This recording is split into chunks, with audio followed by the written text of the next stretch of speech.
सरकारी हाइड्रेनलाई बन्द गरेर अवैध रूपमा नाली निर्माण भइरहेको विषयमा स्थानीय बासिन्दाहरूले आवाज उठाएका छन्। प्राप्त जानकारी अनुसार सिलगढीको इस्कन मन्दिर रोडको पाइपलाइन क्षेत्रमा एउटा बहुतले भवन निर्माण भइरहेको छ। त्यहाँ 16 फिटको हाइड्रेन छ। निर्माण संस्थाका मालिकले हाइड्रेन बन्द गरेर सानो नाली बनाउने काम गरिरहेको गाउँलेहरूले आरोप लगाएका छन्। केही वर्षअघि प्रमोटरले हाइड्रेनमाथि अवैध रूपमा ह्युम पाइप लगाएर स्ल्याब बनाउने प्रयास गरेका थिए, तर स्थानीय बासिन्दाहरूको विरोधपछि एसजिडिए र नगर निगमले अवैध निर्माण भत्काइदिएको थियो। त्यसपछि नाली निर्माणको काम पुनः सुरु भएको छ।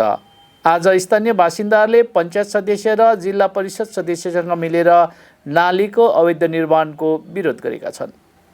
यदि हाइड्रेनलाई सानो बनाइयो भने त्यहाँका सयौं मानिसहरू पानी पर्ने मौसममा पानीमा डुब्नेछन्। त्यसैले उनीहरूले नालीको निर्माण रोक्ने माग गरेका छन्।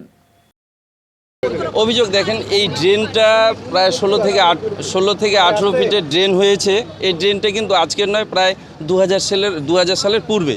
এই ড্রেনটা করার উদ্দেশ্য কি? এই এলাকার জলের নিকাশির ব্যবস্থা করা। এই এলাকায় মানুষ আস্তে আস্তে দিনে দিনে মানুষ বাড়ছে, ঘরবাড়ি বাড়ছে, ড্রেন বাড়ছে। এই জলটা যাতে এই ড্রেন দিয়ে আস্তে আস্তে আমাদের শাও নদীতে গিয়ে পড়তে পারে।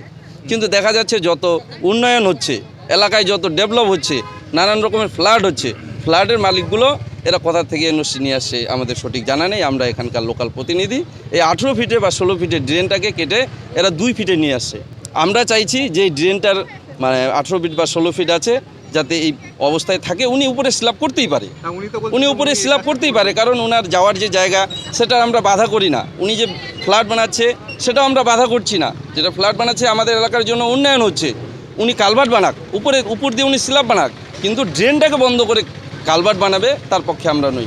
কারণ ড্রেনটা বন্ধ করে যদি উনি কালভার্ট তৈরি করে তাহলে এলাকায় জলে প্লাবিত হয়ে যাবে। বর্ষা আসলে এখানকার কী পরিস্থিতি আপনারা জানেন। সবসময় আপনারা আপনাদের খবর মানুষকে দেখান, তাহলেই বুঝতে পারেন যে আপনারা নিজেই জানেন যে এই এলাকায় কত জল হয়।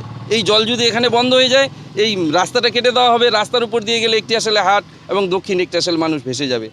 এখানকার যে মালিক আছে, মালিক এখানে ইলিগেলিভাবে 16 ফুটের ড্রেনটাকে 2 ফুট করে নিয়ে আসছে। এটার জন্যই আজকে আসা।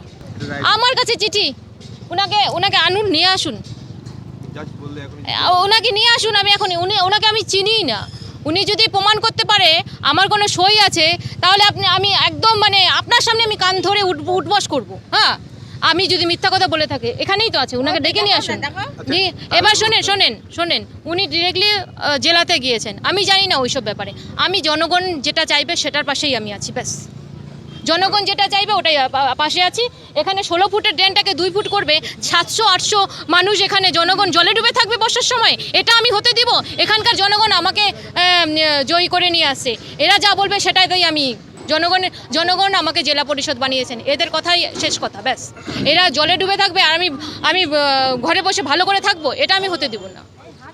আজকে 70টা ফ্যামিলির জন্য এখানে 700 ফ্যামিলির এখানে অসুবিধা সৃষ্টি করবে। 70টা ফ্যামিলির জন্য আপনি করুন না, আপনি এটা করুন, কি বলে, ফ্ল্যাট বানান। আর যেটা আমি শুনলাম ওখানে এনওসি দিয়েছেন ইরিগেশন ডিপার্টমেন্ট, এবং সভাধিপতি মনে হয় এনওসি করেছেন। ওখানে এনওসিতে পরিষ্কার লেখা আছে ড্রেনের ওপরে স্ল্যাব বানানো। এখানে 16 ফুটের ড্রেনটাকে 2 ফুট করতে বলেনি। আর পাশাপাশি এখানে যে ওটা স্ল্যাব বানানোর জন্য ওরা যেভাবে অজুহাত দিচ্ছে যে হচ্ছে পিলিয়ার বানাচ্ছে, এখানে পিলিয়ারের কোনো কিছু নেই। আপনারা মনে হয় ওনার কাছে এনওসিটা একটু নিয়ে নিলে ভালো হয়, ওখানে কি লেখা আছে।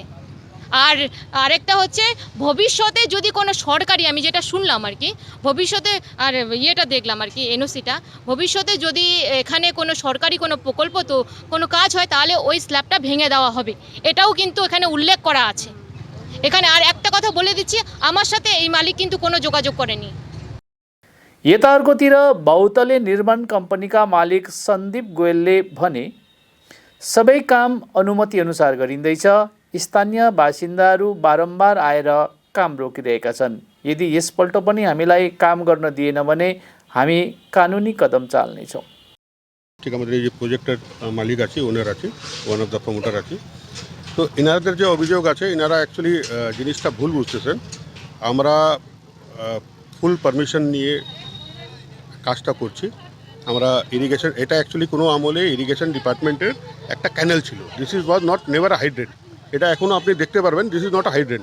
এটা এক সময় ক্যানেল করা হয়েছিল। 16 ফুটের কোনো দিন কোথাও ড্রেন হয়? 16 ফুটে কোথাও ড্রেন হয় না। This was once upon a time একটা ক্যানেল ছিল, ঠিক আছে? এবং এটা ফুল ব্লকড আছে, আপনারা এখনই অবস্থা দেখতে পারবেন, আগে গিয়েও আপনারা একবার দেখেন পুরো ব্লকড আছে, ঠিক আছে? সেই সুতরাং আমরা রাস্তাটাকে চড়া করে একটা প্রপার ড্রেন বানাচ্ছি এবং আমাদের সাইটে আসা যাওয়ার কোনো এন্ট্রি এক্সিট কিছু নেই, ঠিক আছে? হ্যাঁ, তো আমরা এটার উপরে স্ল্যাব করবো, তার জন্য পারমিশন পেয়েছি। I have all the documents, আপনি যদি দেখতে চান এখনও আপনাকে দেখাতে পারি। আমি ইরিগেশন ডিপার্টমেন্ট থেকে এনওসি পেয়েছি, যারা এটাকে বানিয়েছিল তারা বলছে এটা আমরা কোনো আমলে বানিয়েছিলাম, এটা কোনো মেনটেন্যান্স হচ্ছে না, কিছু হচ্ছে না, আদৌ আমাদের এটার কোনো প্রয়োজনে নেই। তারপরে জেলা পরিষদ আমাদেরকে পারমিশন দিয়েছে, উইথ ডিউ পারমিশন আমরা এটাকে বানাচ্ছি। এবং এখানে যারা এনারা বলছেন যে জল যাবে না, দে ডোন্ট নো, এখানে তো সবাই ইন্সপেকশন করে আমাদেরকে পারমিশনটা দিয়েছে। এখানে পুরো জল যাবে, জলের ড্রেনের স্লোপ রাখতে হবে। আগে যদি ড্রেন ব্লক থাকে তাহলে জল যাবে না। ড্রেন যতটুকু চড়া করা হয়েছে ওটা ক্যাপাসিটি হিসাব করেই করা হয়েছে, তো কারণ কোনো অসুবিধা নেই। এটা শহরের মধ্যে একটা ক্যানেল তো আর থাকতে পারে না। এটা 40-50 বছর আগে না না পাইপলাইন তো এটা পাইপলাইন। ওটা কোনো আমলে মানে এখানে যখন চাষবাস হতো 40 বছর 50 বছর আগে, তখন এটা ক্যানেল করা ছিল। ক্যানেল যেরকম হয়, ইরিগেশন ডিপার্টমেন্ট একটা ক্যানেল করেছিল। ইরিগেশন ডিপার্টমেন্ট বললো যে এই ক্যানেলের আমাদের কোনো প্রয়োজন নেই, কিছু নেই, এটা এমনি পড়ে আছে। ইরিগেশন ডিপার্টমেন্টও এনওসি দিয়েছেন। আপনারা যদি দেখতে চান আমি আপনাকে ইরিগেশন ডিপার্টমেন্ট এনওসিও দেখাতে পারি। তারপরে জেলা পরিষদের রাস্তাটা অ্যাকচুয়ালি জেলা পরিষদ, জায়গাটাও অ্যাকচুয়ালি জেলা পরিষদ। জেলা পরিষদ আমাকে পারমিশন দিয়েছে, সুতরাং আমি করছি। আর প্রপার ড্রয়িং আছে, প্রপার স্কিমের হিসাবে হচ্ছে। আর রাস্তাটা চড়া হবে। আর যদি ড্রেনটাকে আমি ওখানে করে দিই, না না এখানে 7,000 লোকেরও জল যাবে। এভরি জিনিসটা তো বুঝতে হবে না, ইঞ্জিনিয়ারিং হিসাবে বুঝতে হবে। লোক এসে যদি বলবে জল যাবে না, জল যাবে না, আরে যদি জল না যায় তো আমারও তো জল যাবে না। আমি যে এত টাকা খরচা করে এটা বানাচ্ছি, তা আমার নিজেরই জল যাবে না। যদি জল না যায় তো আমারও যাবে না, ওনারও যাবে না। তো খালি আমার না, সবারই জল যাবে, তাই জন্য এত ডিজাইনিং করে এটাকে বানানো হয়েছে। না ওনারা বাধা দিলে এখন যেটা আইন যুক্ত জিনিস আছে ওটা হবে। আমি তো আইন মতন কাজ করছি, আমি তো আইন ছাড়া কোনো কাজ করছি না। I have all the permission, আমার কাছে এনওসি আছে, পারমিশন আছে বলেই আমি করছি। আর 1.5 বছর ধরে আমি এটা ঘুরে যাচ্ছি, it is not one day. আমার প্রজেক্টটা 2 বছর আগে চালু হয়েছে। আমি প্রজেক্টের মধ্যে ফাউন্ডেশন করেছি, বল টাল যে কোনো সময় পড়ে যেতে পারতো, আমার গাড়ি এখনও ঢুকতে পারে না।